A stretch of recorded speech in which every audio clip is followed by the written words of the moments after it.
What's up, ladies and gentlemen? Josiah Cohen here, back with the second episode of Pure Playmaker, Predictions NBA 2K League show. I'm joined by, who else? Will Beverina. Will, what's going on? Doing good, Josiah. How are you doing, buddy? I'm doing pretty well. How are you? How are you on this fine afternoon with NBA 2K League playoffs just 1 week away? I mean, you got to be excited. It's week 12, final week. It's like 13 teams fighting for 4 or 5 playoff spots, depending on how the odds shake out here and whether some teams have actually clinched, which we're not entirely sure about. But it's going to be a great week either way. There's just so much chaos that could happen, especially I pointed out there is a scenario where 8 teams finish 10-6 or better, and there are only 7 spots up for grabs, and only 7 of those teams will be able to get in the playoffs. So it's going to be a wild, just like last year was a wild final week. So I'm very excited. Yeah, as a great man once said, root for chaos, and chaos we're going to get. There's so many good games, and so many games that mean so much to so many teams. But probably the most important game of them all, and a game that might just be more important in a completely different way from what we thought it might be last week. We have the Pacers going up against the Celtics on Thursday night this week. Huge game. The Celtics now at 10-5 have gone on a 9-game winning streak, completely reversed their fortunes from early in the season, picked up some big wins over the last couple weeks. While the Pacers 8-6, they came into last week 8-4. They're on a bit of a slump right now, Will. Josiah, I want to ask you a question. Ask me a question, Will. On a scale, I'm actually really curious about what you're going to answer here. On a scale of 1 to 10, how confident are you that the Pacers are going to make the playoffs?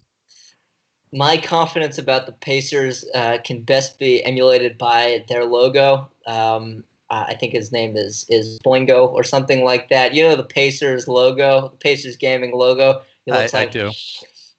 He looks tense. And I'm tense about the Pacers' playoff chances in this one. His name is not Boingo, for the record. I don't know whose mascot that is.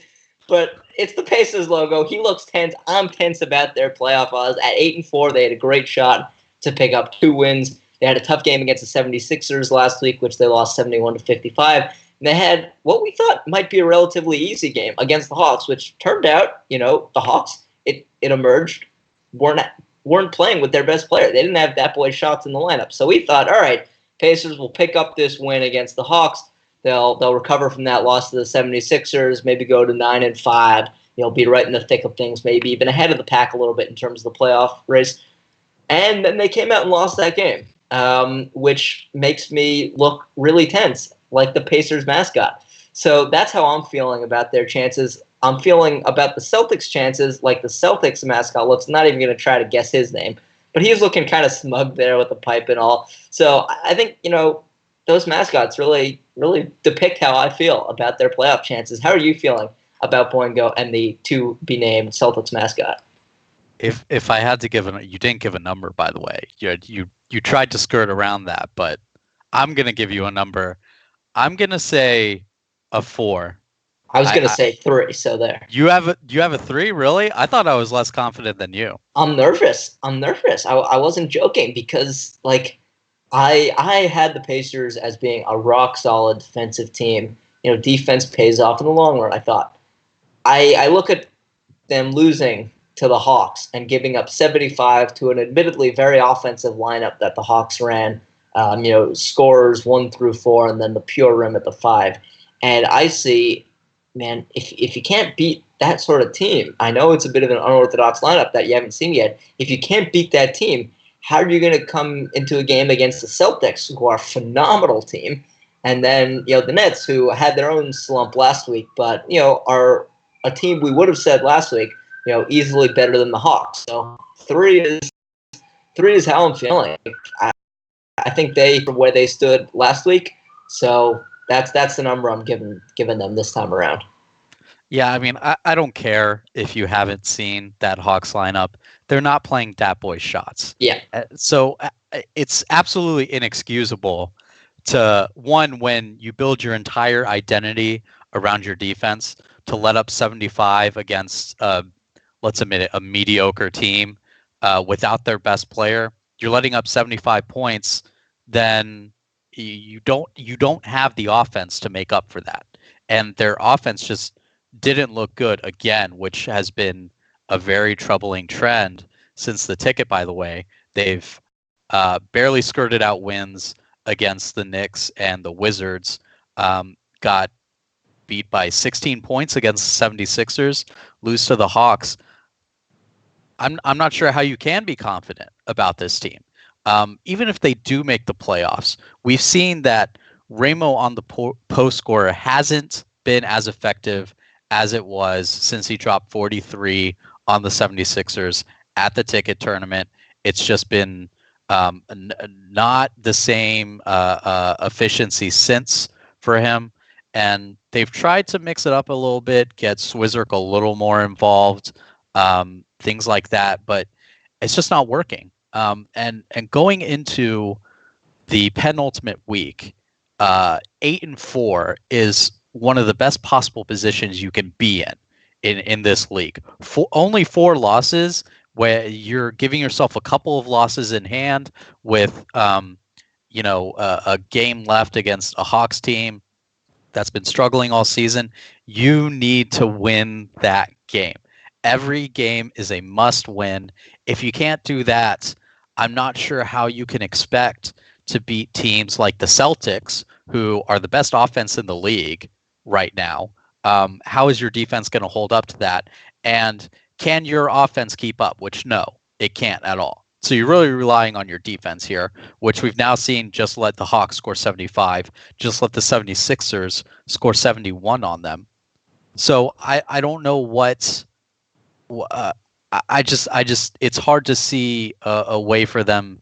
By the way, they also have a game against the Nets, who are also fighting for their playoff lives big time in week 12. So I just don't see how you can be confident about where the Pacers are right now, look at their recent history, and say, yeah, this is a team that can beat both the Nets and the Celtics and make the playoffs. I just don't see it. That's why I say a 4.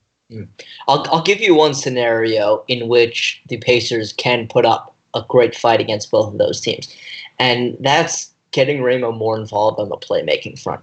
The Pacers have been a much better team and a much more successful team when he's dished out at least 5 assists while playing on the post score. They're something like 5-2 in that sort of situation. And in games where he doesn't do that, well, in some of those, he's gone off for 43 against the 76ers, as you mentioned in the ticket. And he went off for 29 at another point in that tournament as well. Those are great scoring outputs, and those are scoring outputs that'll win you games, right? But he doesn't do that every week. Right, he's not always that type of guy, which is understandable. 43 is the highest points anyone scored in a game this season in the league. No one's going to replicate that on a consistent basis.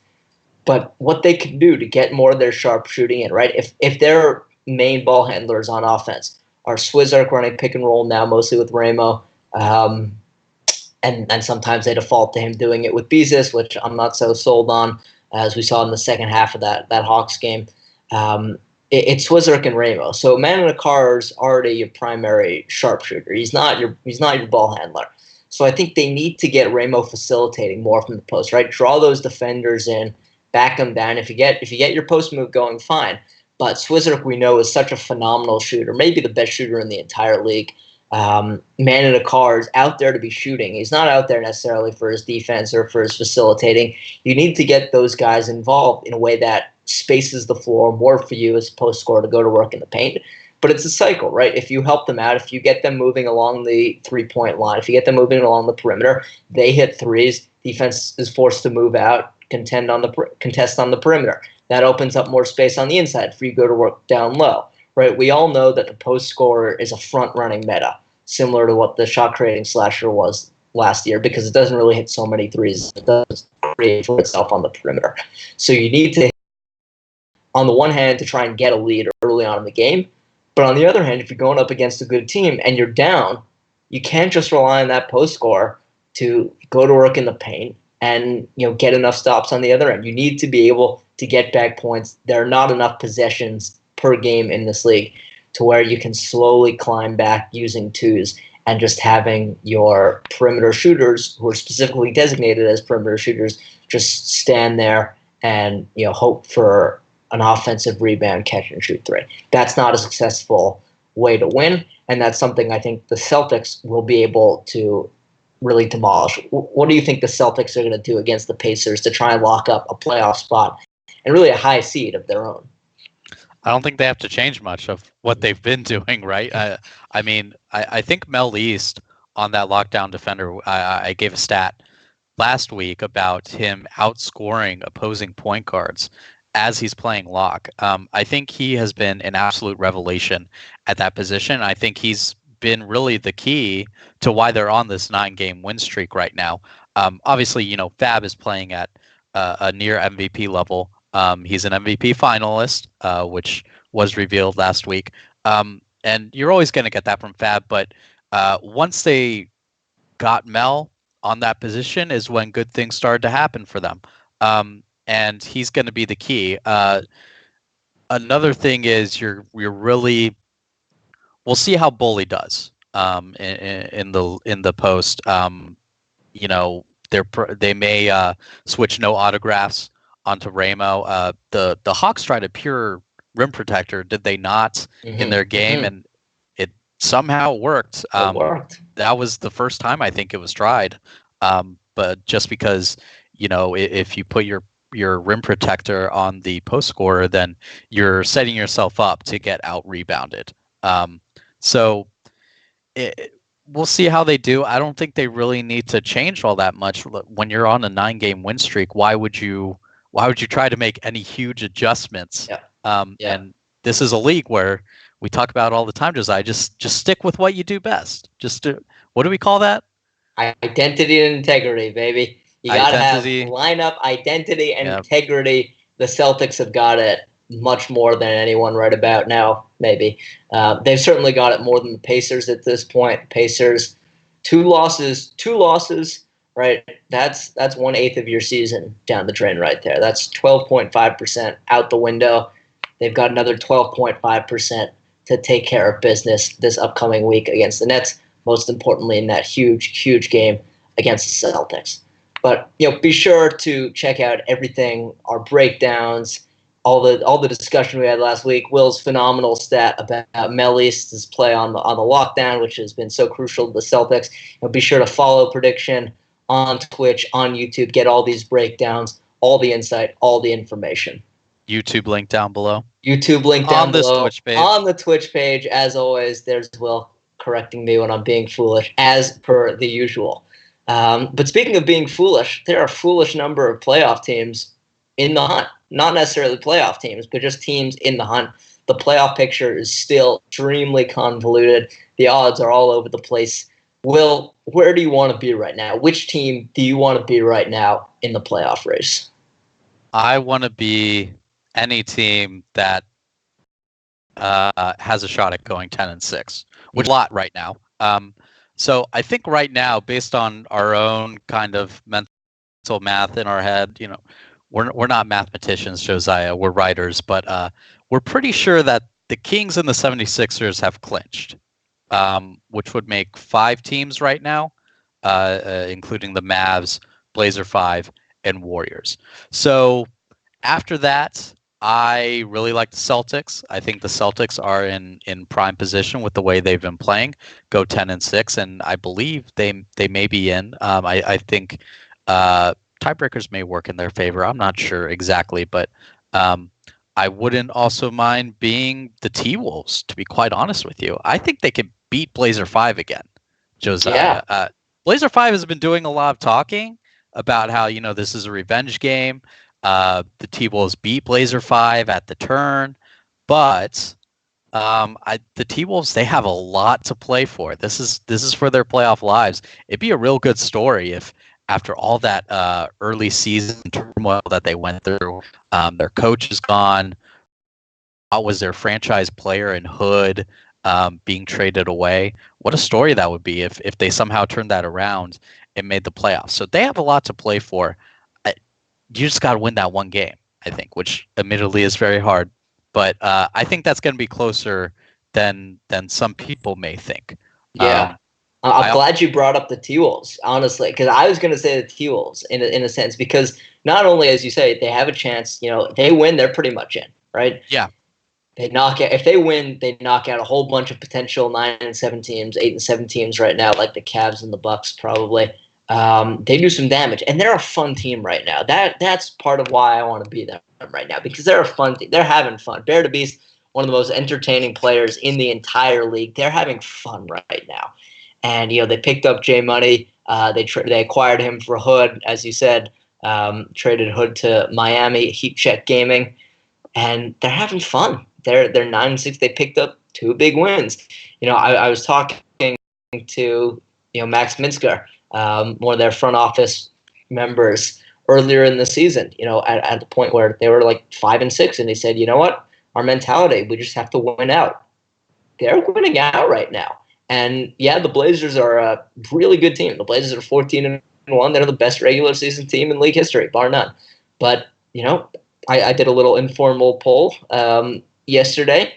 People are kind of bullish on the T-Wolves' chances in this one. Out of about 200 people, last I checked, over 100. I think the T-Wolves are pulling that game out. They've got more to play for than the Blazers. And while the Blazers have never really been a team to take their foot off the gas in the regular season, sometimes it's really good to be hot, and the T-Wolves just might have that extra edge in terms of they really need this win. They really, really need the win, and it would be a tremendous, tremendous renaissance for them, a huge turnaround, and of course a great storyline for them as well. But, yeah, I mean, if we're going to mention the Celtics win streak, by the way, the T-Wolves are on a 6-game win streak of their own, so they're pretty hot as well. Yeah, and that's a humongous win streak. And, if we sort of go by the axiom, that that Dirk, one of the commentators from the league, has, give me 3 wins on the stage over 25 wins in scrims. T-Wolves have picked up 50 scrim wins right now, and that's nothing to laugh at. So, yeah, they're in a great position. Will, what's your take on these 8-7 teams and these 7-7 teams? Do they have a shot at making the playoffs, and how are they getting in, if so? They have a shot, yeah. Technically, of course, it's a very low shot because, man, with just I see a lot of teams shaking out to go 10-6. So maybe you're talking 9-7 team is going to sneak into the playoffs, and you need a lot of tiebreakers to go your way in order to do that. And I'm not even sure if we completely know like how these tiebreakers are going to work. If 4 teams are tied, what actually happens? Because the first tiebreaker is head to head. It's kind of hard to work that out with 4 teams tied, but we'll see how the league handles it. But yeah, if you have 7 losses right now, you just by having one more loss than these teams that have 6 or 5 losses, you've already put yourself at an incredible disadvantage going into this final week. Especially there are a couple teams that have to pull out 2 wins in week 12 just to even get to the tiebreakers. So it's hard for me. I don't know if we see any of these teams that currently have 7 losses get in. It's really hard for me to see that. Yeah, it's kind of madness. What if, we'll take a couple examples here. What if the Pacers split their games? The Pacers, as we mentioned earlier, got a really tough game against the Celtics. Let's say they lose that. Let's say they beat the Nets on Friday night in their last game of the season. They're 9-7. What if the T-Wolves lose to Blazer 5, who are, as we said, 14-1, which is nothing to scoff at? Could easily go to 15-1. They're both 9-7. Right, the Nets, by losing to the Pacers, dropped to 7-8. Doesn't matter at that point, really, what they do. What if the Bucks, who have some really good tiebreakers, pick up a win? What if the Magic split their games? What if the Grizz pick up 2 wins, go to 9-7, including a win over the Magic, who would also be 9-7? What if the Cavs pick up a win, go to 9-7? There's a lot of crazy stuff that could happen. I was about to say, so you're saying a lot can happen in this final week. I'm saying a lot can happen. And what's funny is that, one team I'm also intrigued by is the Grizz, who really crushed the Nets last week, 80-51, authentic African, phenomenal game. Double, tons of steals, really excellent game for him. They have 2 more games remaining. They're kind of peaking. I think there's one point. I think there was 1 week or 1 game in team history where they were above 500. But this has been a different team. They beat the 76ers earlier this year. That's an impressive feat. The 76ers back up to 10-5, pretty much where they belong, according to our opinion. It's impressive to beat them, especially when you're sort of a young team that's still gelling. The Grizz acquired Kelmav over the in-season trade window for Toxic. That trade's worked out, I think, in their favor. Toxic, but acquiring Toxic has worked out for the Magic. They face off against each other. That game was delayed, postponed from week 11 to week 12. We don't know exactly what time that game will be because the league hasn't specified that yet. That's an important game now, right? Even though the Grizz have 7 losses already, that's still an important game because 9-7, you have to hope on a lot, as you said. You have to get the tiebreakers. You have to get probably the next tiebreaker than the one you thought you needed to get as well to sneak in. That's a really exciting game, but there are just so many teams who still have hope and who still not necessarily control their own destiny, but can have really an important part in it. And that's just by winning your damn games. Win your damn games, feel a lot more secure. Win your games. That's what the Pacers didn't do last week. That's what the Nets didn't do last week. Win your games. You got to have that going on repeat in your head. Win your games. Even more than that, Josiah, you have to remember, after head-to-head tiebreakers, the tiebreaker is point differential. So it's not even just win your games. It's win your games by as much as possible. Right. Because I have a sneaking suspicion that point differential is going to end up mattering a lot. It's going to matter a lot. After all those Week 12 games are done. Yes, sir. And the Magic, they know what it's like to be bounced by point differential. They were 8-6 last year, bounced by point differential. They lost to the Cavs in Week 12. They didn't play their number 1 pick, Control. They lost. They didn't make the playoffs. They subsequently beat the Celtics, and they didn't make the playoffs, consequently. So the Celtics got a little bit of revenge last week. Great game in the Friday night cap, 53-48 win for the Celtics, and probably the biggest game of the year up until that point. Point differential, as you say, it's going to be huge. How many times have you played the Pistons and the Lakers? Have you run up the score against them? Have you struggled against them? Right? I think back. I remember very clearly the 76ers just destroying the Pistons, running up 96 against them, something like 96-54. The Grizz come out and do the same thing, 96-52 or something like that. That's what you had to have done earlier in the season. Can we just talk for 1 second? And it's not fair to talk about this to either team. It's not fair. But we're going to talk about it nonetheless because sometimes you got to talk about it. It tangentially involves a playoff hopeful team, an 8-7 team right now. Can you guess which game we're going to talk about here? Oh, man. See, Josiah, I'd look on the league website right now, but the league website actually doesn't want to help the people who browse it. So I don't know. I checked the schedule, but the schedule isn't there. So what is it, Josiah? Well, Nate, I'm talking about a Week 2 game. I'm talking about a Week 2 game. Oh, okay. Well, which game am I talking about here? Pistons GT. Pistons GT. Pulled off just an incredible win over Bucks Gaming, who currently sit at 8-7. Yeah, 8-7. The Bucks would be 9-6, except they gave Pistons GT its only win of the season, and it matters. It matters so much. The Pistons. I was at the studio last week. The Pistons, they came off a tough loss.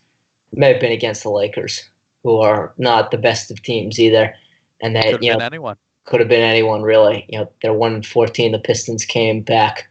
It was against the Lakers. Yeah, the Lakers went haywire in that game. They had a fun time up there for once. The Pistons get a little press area with the the 2K League step and repeat, the big banner in the press area. And Jacko was saying, "Man, we haven't been here since April," and they haven't been there since April. But when they were there, it was because Jacko scored 21 points, total forever etched into my memory, in a 76-68 win over Bucks Gaming back in week 2, after the Bucks had a 2-0 week and beat the Blazer 5 Gaming in the best game ever played by an individual player in the NBA 2K League by a Rooks. And then they lost to the Pistons the next week. And now, if you don't lose to the Pistons, you're looking at a playoff spot right now. That's where you're looking at. If you don't lose to the only 1-14 team in the league way back in week 2 when you're playing Jacko, playing his first game in the league, jet lag, 3 hours of sleep, you're looking at the playoffs. It's like baseball when at the end of the season you look back on that mid-June series where you dropped 2 games to the Orioles, and you look at the records right now and you're 2 games out of the wild card. Every game matters. Every game matters. And the Pistons, right? The Pistons traded Mr. Styles to the Hawks at a time when the Hawks, back when that trade happened, we said, all right, this is great for the Hawks. They get a point guard. That'll add some nice balance to their offense while they're running shots on the post scorer. And that didn't wind up working out. The Hawks have sort of tumbled. And lo and behold, they come back and they beat the Pacers in a must-win game for the Pacers. It all comes full circle in the NBA 2K League is what I'm trying to say. It all comes full circle. So, I mean, win your games. Win your games. That's the best advice I can give to any team. Win your games. But I'll give you some advice right now. Follow Prediction on Twitch, on YouTube. Link is on the Twitch page. You can't win your games right about now. You should win your games when you play them, but follow us right now. That's the best advice I can give you. If you're a team, do it. If you're a team, win your games. Speaking of winning, though, awards. Let's talk awards. MVP finalists were recently revealed last week. You have 5 finalists nominated by players and league managers perhaps as well. You got 5 finalists. You've got, in no particular order, you've got MamaI'mDatMan from Blazer 5 Gaming. You've got OFab from the Celtics Crossover Gaming. You've got Radiant from the 76ers GC. You've got BP from Kingsguard Gaming. And you've got Reezy from Magic Gaming. All 5 point guards. Will, what happened? Why isn't Splash King nominated for this award right here? The voters, they just overlook Splash King. Overlook Splash King. Real travesty. Splash King has had a good resurgence to the season. He has. But hasn't played enough point guard. It really is the answer to qualify for this award. Wait, speaking of actual snubs, A-Rooks did make the finalist, which surprised you, I know. Yeah, did it not surprise you? I wasn't sure A-Rooks was going to wind up in there just because of sort of where the team has sort of been all season. They've been in the middle of the pack. Obviously, I had the 3 point guards I mentioned first, Mama, Fab, and Radiant. I had them being on the ballot for sure. And then I wasn't sure, to be honest. A-Rooks is a very valid candidate. Maybe a guy like B Smooth gets on there. Frankly, I thought Dimes was going to be on there. I thought Dimes was going to be an MVP candidate this year. They have had quite the turnaround. I tip my cap. They've had quite the turnaround. That's very surprising coming from you, Josiah. I'm an objective reporter of the NBA 2K League, and as an objective reporter, I think Dimes might have been deserving of being an MVP finalist. All right, but Will, we don't need to beat around the bush here. In my mind, there are 2 guys who are finalists for this award, Mama and Fab. Who you got? It is indeed a 2-horse race. 2-horse race. We talked a little bit about this last week. We didn't know the finalists, but in in all actuality, we knew that Fab and Mama were going to be on that ballot. I don't know. I think it's even closer than it was last week. I said last week that it's actually a closer discussion than some people may think. I think it's even closer after week 11. because Fab has been playing really well. He dipped just below Mama in points per game, so he's second now. Still first in assists, but the way that this Celtics team has resurged, every single time you just have to point to Fab as to why that is, because of his level of play. He's one of the best point guards in the world, and when you're one of the best point guards in the world, you're one of the best 2K players in the world. So it's a closer discussion, I think, than it was last week. Even still, you just try to recognize the recency bias, I guess, even though the Celtics are on this very hot streak. You know who's also on a hot streak, Josiah? Blazer 5 Gaming. 14 regular season. 14, that's what I said. Oh, I thought 14. You said 13. Sorry. Said 14. What? 14. You're selling them short, Will. Selling 14, them a little bit short. 14 regular season wins in a row, which obviously is 5 more than a 9-game win streak. That's Blazer 5 more than a 9-game win streak. They have a chance to become Blazer 15-1. Let's go. I got them all night. I'm here till Thursday. Let's go. I got all the puns. You took it too far. Yeah, no, I jumped in there, but I think it is important. Will brought up the very important point that, climbing back into the playoff race is admirable, yes. But you don't get points for digging yourself a hole that you then climb out of. Climbing out of it gets you points. Digging yourself a hole loses you some points, right? They were 1-5 to start the season. They haven't had the same kind of tournament success or, almost success that they had last year. Fab has been phenomenal. Fab, might be the best player over these last couple weeks. 14-1 though. 14-1. And before someone jumps in, all right, for bringing tournaments in, Blazers haven't advanced out of a single tournament. I hear that, and that's a valid argument. Mama's averaging about 24 points and over 10 assists in tournaments. Oh, nice stat. I got you. I had to bring in a little numbers. As you said earlier, we're not mathematicians, but we play one.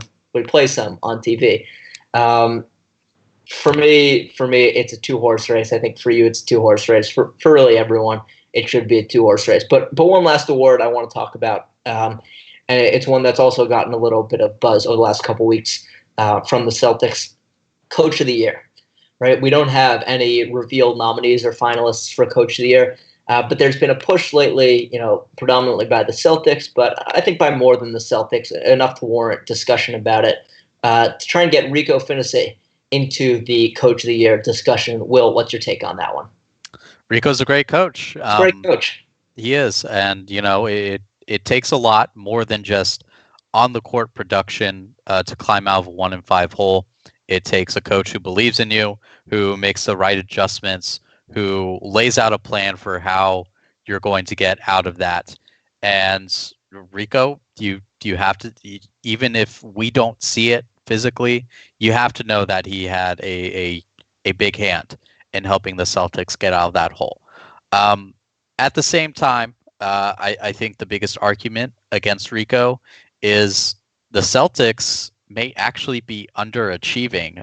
This is a team that before this season, I think everyone had pegged as a playoff team.